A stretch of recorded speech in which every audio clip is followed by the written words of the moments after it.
Dear students अस्सलाम वालेकुम। आज हम केमिकल इक्विलिब्रियम का फर्स्ट टॉपिक पढ़ेंगे और वो है law of mass action. Law of mass action is a law which represents the rate of forward reaction and backward reaction. This law was presented by Goldberg and P. Waugh in 1864. The definition are two. We can define it in two ways. In the first way, we can say that the rate at which a substance का मतलब है reactant, a substance reacts is directly proportional to its active mass and the rate at which a chemical reaction proceeds is proportional to the product of. इस product से मुराद है multiplication वाला product. It is proportional to the product of active masses of reactants. इसमें दो बातें हैं. पहली बात यह है कि अगर हमारा रिएक्टेंट सिर्फ एक हो तो उसके लिए हम लिख सकते हैं the rate at which a substance reacts is directly proportional to its active mass. सिर्फ और सिर्फ उसके एक्टिव मास के साथ डायरेक्टली रिलेटेड होगा. लेकिन अगर किसी रिएक्शन में दो या दो से ज़्यादा रिएक्टेंट्स इन्वॉल्व हों तो उसके लिए यह है कि the rate at which a chemical reaction proceeds is proportional to the product of the active masses of the reactants. यानी अगर हमारी रिएक्टेंट्स दो हैं तो उसके लिए ये होगा कि दोनों रिएक्टेंट्स के जितनी भी एक्टिव मासेस हैं रिएक्शन का रेट उन दोनों के प्रोडक्ट के साथ डायरेक्टली प्रोपोर्शनल होगा. दूसरा डिफिनेशन जो हम लिख सकते हैं वो कुछ इस तरह से है कि the rate of a chemical reaction is directly proportional to the product of molar concentration of reactants. यानी the rate of a chemical reaction is directly proportional to the product of molar concentration of the reactants. What is meant by molar concentration? Molar concentration means the number of moles per unit volume. जैसे कि किसी solution की molarity होती है वो उनका molar concentration कहलाता है. एक्टिव मास और मोलर कंसंट्रेशन ये आपस में डायरेक्टली रिलेटेड हैं और इन दोनों का जो फर्क है वो बहुत ही थोड़ा होता है. तो लिहाजा समटाइम्स कंसंट्रेशन और एक्टिव मास दोनों को एक ही लिया जाता है. तो आप चाहे ये डिफिनेशन लिख दें या दूसरा डिफिनेशन लिख दें, दोनों ठीक होंगे. अब हम इसी लॉ को यूज करके इक्विलिब्रियम कांस्टेंट निकालते हैं. तो इक्विलिब्रियम कांस्टेंट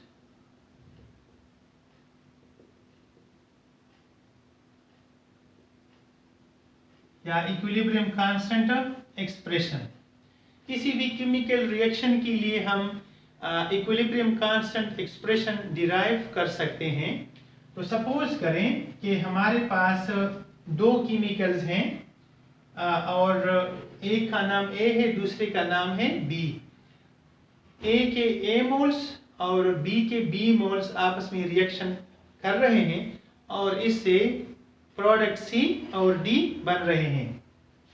तो सपोज कर लें कि A moles of A reacts with the B moles of B and they give C moles of C and D moles of D. This is our balanced chemical equation. यहाँ पर हमने double arrow से इसको present किया है। इसकी वजह ये है कि ये एक रिवर्सिबल रिएक्शन है और chemical equilibrium constant reversible reactions के लिए फाइंड किया जाता है। तो अब हम लिख सकते हैं कि रेट ऑफ फॉरवर्ड रिएक्शन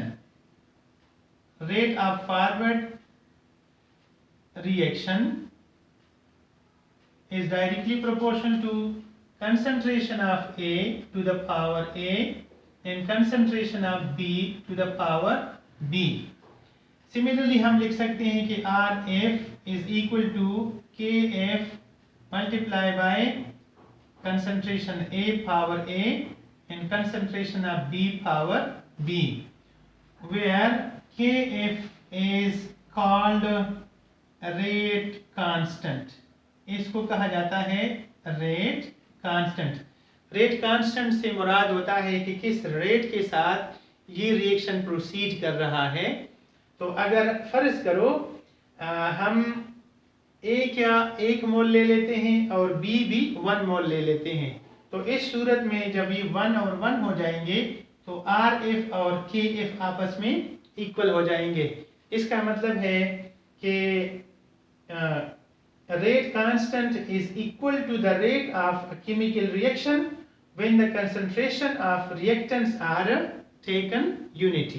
यानी दोनों का एक मोल अगर ले लिया जाए तो ऐसी सूरत में RF और KF आपस में बराबर हो जाएंगे, इसलिए हम इसको डिफाइन कर सकते हैं। ये हमारा इक्वेशन नंबर 1 हो जाएगा।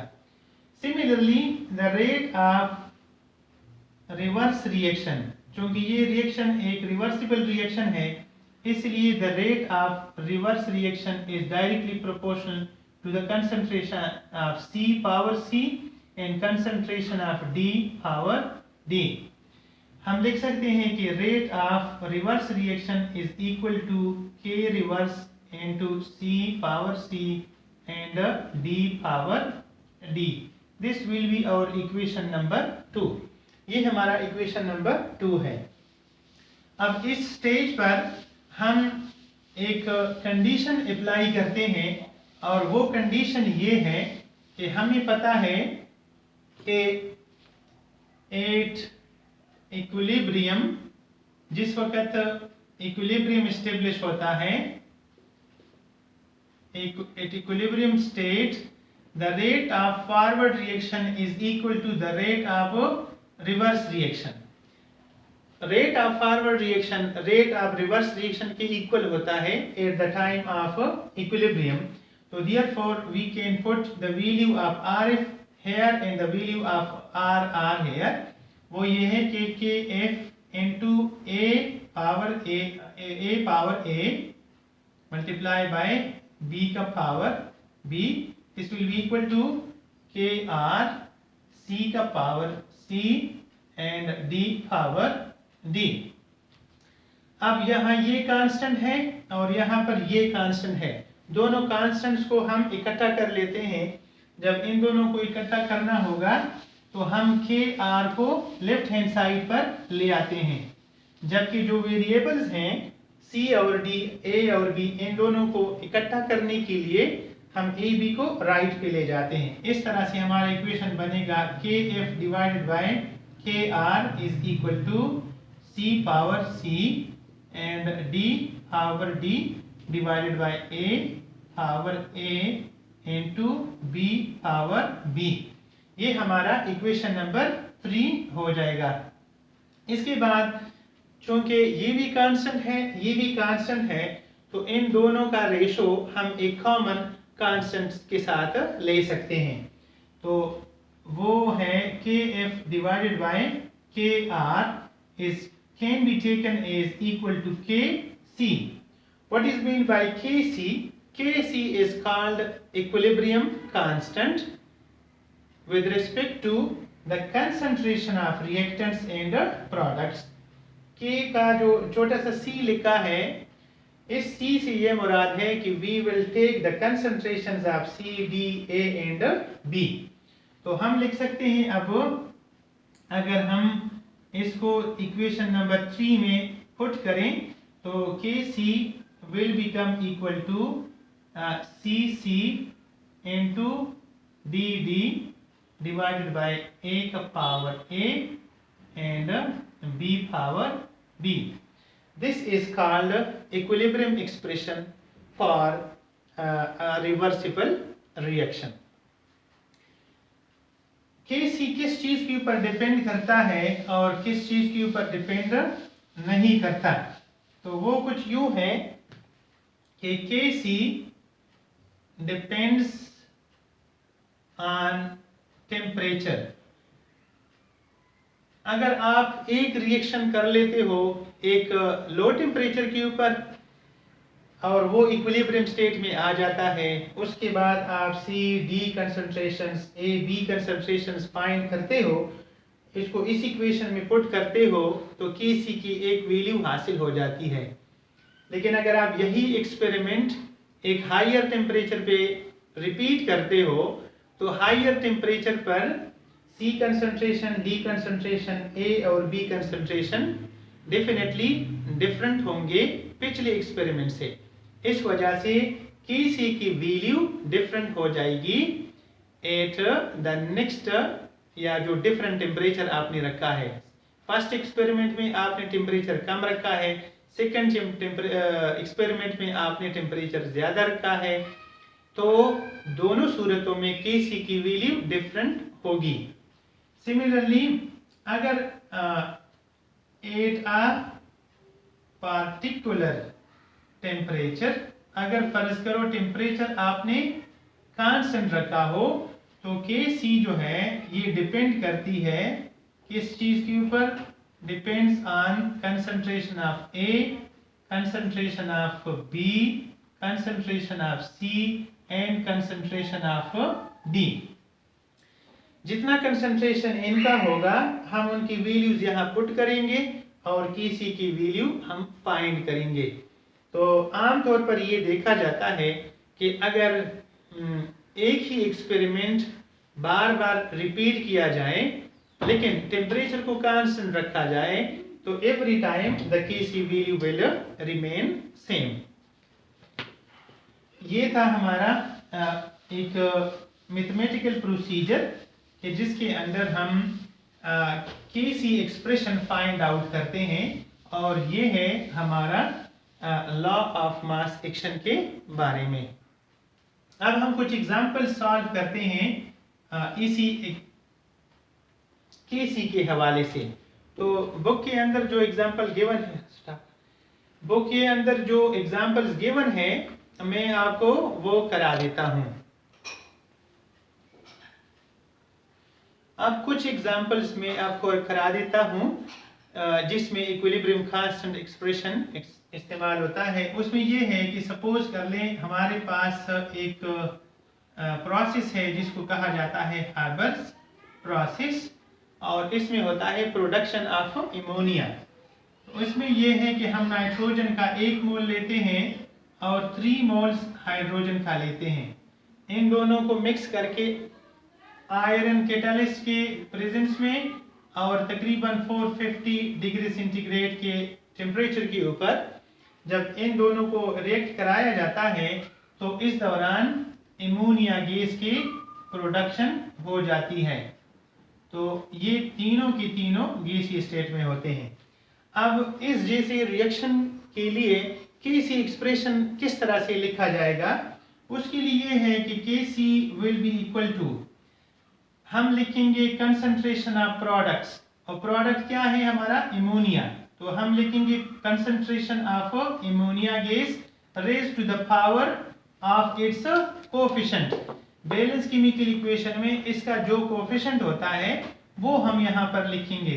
इसी तरह से डिवाइड करेंगे इसको कंसंट्रेशन ऑफ नाइट्रोजन के ऊपर, और इसका पावर 1 होगा इसलिए कि इसका कोएफिशिएंट 1 है। सिमिलरली मल्टीप्लाई करेंगे इसको concentration of hydrogen raise to the power 3, क्योंकि यहाँ पर इसका कोएफिशिएंट 3 के बराबर है, लिहाजा इसका पावर 3 हो जाएगा। तो हेबर प्रोसेस जहां पर नाइट्रोजन और हाइड्रोजन रिएक्ट करके एमोनिया गैस प्रोड्यूस करते हैं, उसके लिए केसी का एक्सप्रेशन इस तरह से लिखा जाएगा। This is the first example. दूसरा एग्जांपल हम कर रहे हैं कंटैक्ट प्रोसेस का। कंटैक्ट प्रोसेस एक ऐसा प्रोसेस है जिसमें हम सल्फ्यूरिक एसिड की प्रोडक्शन करते हैं, और इसमें जो प्रिंसिपल स्टेप है वो है conversion of sulphur dioxide gas into sulphur trioxide gas. ये इसका मेन स्टेप है।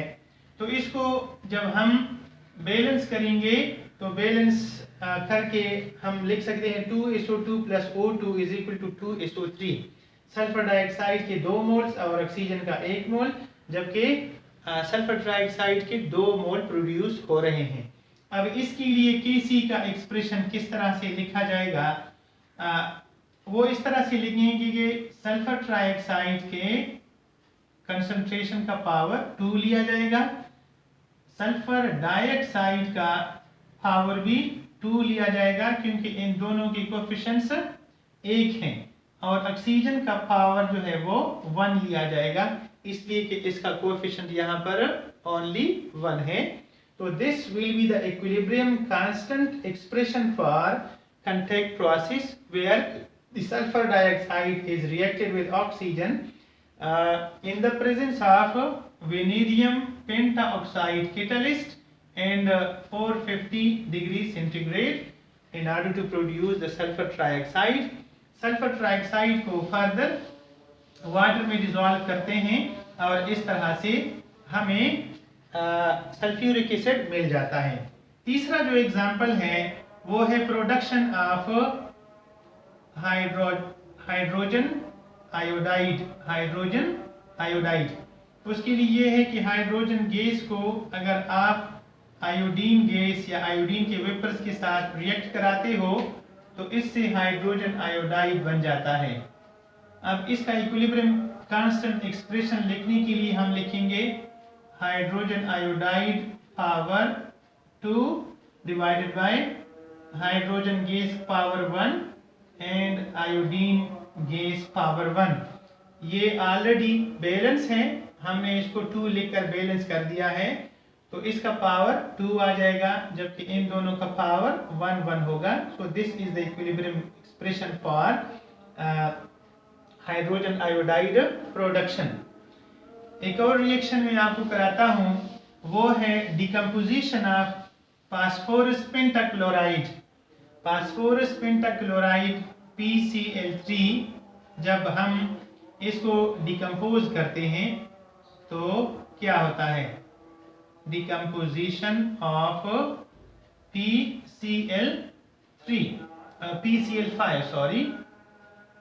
PCl5 को जब आप हीट करते हो तो इससे PCl3 की प्रोडक्शन होती है और साथ में Cl2 गैस की। अब इसका Kc हम कैसे लिखेंगे, हम लिखेंगे PCl3 का पावर 1, क्लोरीन का पावर भी 1 होगा और PCl5 का पावर भी 1 ही रहेगा, इसलिए कि ये जो इक्वेशन है इसमें हर एक का कोएफिशिएंट 1 है, जिसकी वजह से इसका सिंपल इक्वेशन बनेगा जिसमें प्रोडक्ट्स की कंसंट्रेशन ऊपर, रिएक्टेंट का कंसंट्रेशन डिनोमिनेटर में लिखा जाएगा। तो this was about the law of mass action and the Kc expression for a equilibrium process.